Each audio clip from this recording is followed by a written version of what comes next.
সুপ্রিয় শিক্ষার্থী, আজকে আমরা গণিত অলিম্পিয়াডে একটি সমস্যার সমাধান করব।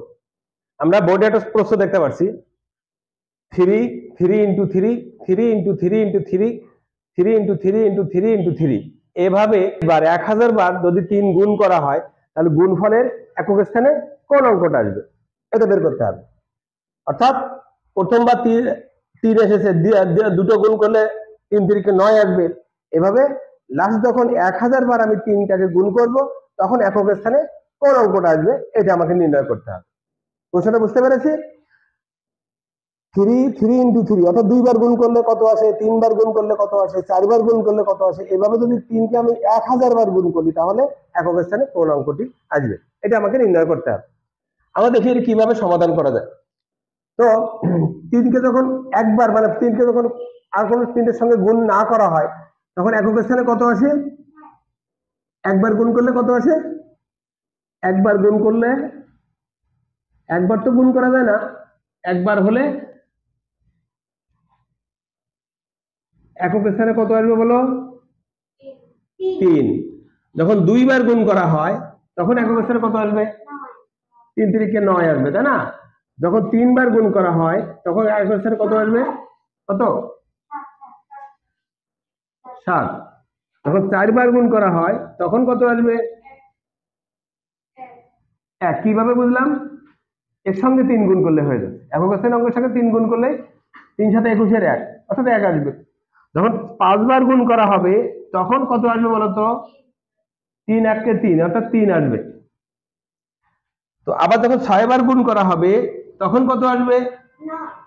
9 অর্থাৎ এইগুলো আবার রিপিট হবে, কিন্তু এইগুলো আবার রিপিট হবে 3 9 7 1।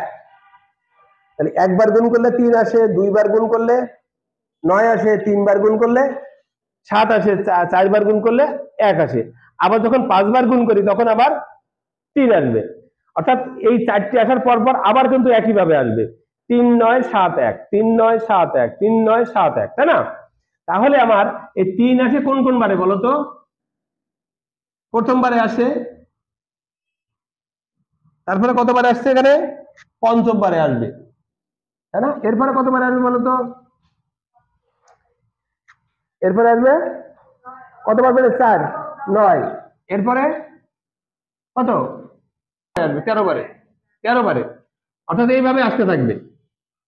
অর্থাৎ একবার গুণ করলে আসবে, 5 বার গুণ করলে 3 আসবে, 9 বার গুণ করলে 3 আসবে, 13 বার গুণ করলে 3 আসবে। এই 2 সংখ্যাটা মানে 2 বার গুণ করলে আসছে কত? 9। তাহলে যেটা 2 বারে আসছে সেটা পরে আর কয়বারে এসেছে? 6 বারে, তাই না? 6 বারে, পরে বারে 10 বারে আসবে, 14 বারে আসবে, অর্থাৎ 4 করে ডিফারেন্স এখানেও।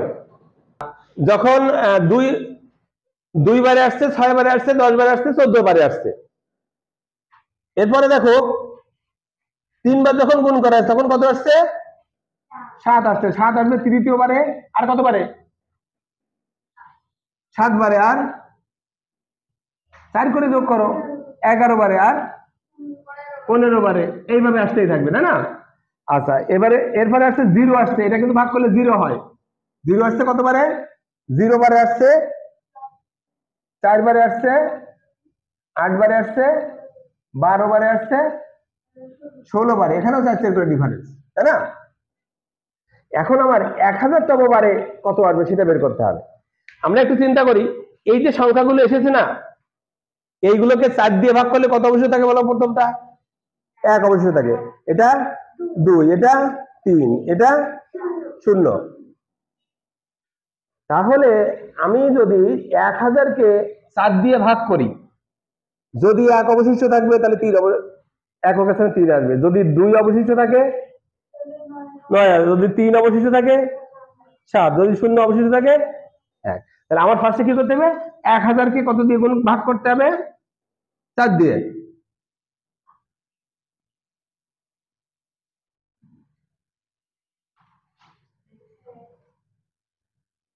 তাহলে অবশিষ্ট কত? অবশিষ্ট কত? 1 কই? 0 না? 0। যদি 0 অবশিষ্ট থাকে তাহলে কত কত বাক্সে থাকবে বলো? হ্যাঁ, একক স্থানে থাকবে 1। যদি 0 অবশিষ্ট থাকে তাহলে একক স্থানে কত থাকবে? 1।